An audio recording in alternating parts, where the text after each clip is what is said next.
Good morning, everyone. This is Jessica Rahm with the Marietta location of Campbell and Brannan, and I am here today to talk with you a little bit about appraisals and the appraisal contingency and your timelines associated when you have a low appraisal.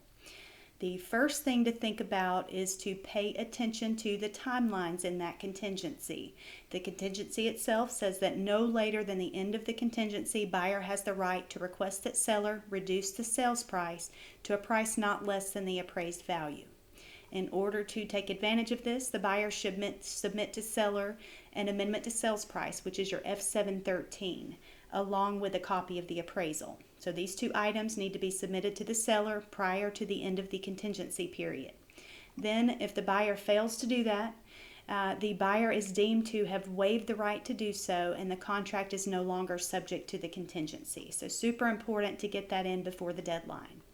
There is a timeline after that. Once that's all been submitted, the seller does have 3 days to either accept or reject the amendment. And then if after the 3 days the seller hasn't signed off on the amendment, the buyer will have an additional 3 days to terminate the contract without penalty. The buyer is not required to seek a sales price reduction. If the buyer doesn't do that and doesn't submit the appropriate paperwork, then the buyer is going to be obligated to purchase the property as agreed in the purchase and sale agreement. Remember that the appraisal contingency is an official exhibit. It is not part of the purchase and sale agreement. It is your F401. When you're using this, you need to make sure that you check a box that it's attached. You need to make sure that you actually attach it and that it's been properly signed off on by the parties. So very important to make it part of the bound contract. And then one more tip here, if you have an FHA or a VA buyer, those loan types are subject to what's called the amendatory clause. It does not have the same timelines associated with your typical appraisal contingency.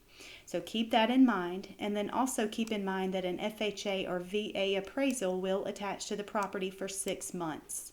So that is the rundown for the appraisal contingency. Hope you have either learned or been refreshed on the topic, and feel free to reach out if you have this come up or if you have any questions at all about this or any other topic or question. Again, my name is Jessica Rahm with Campbell and Brannan's Marietta West office, and we look forward to seeing you soon. Take care.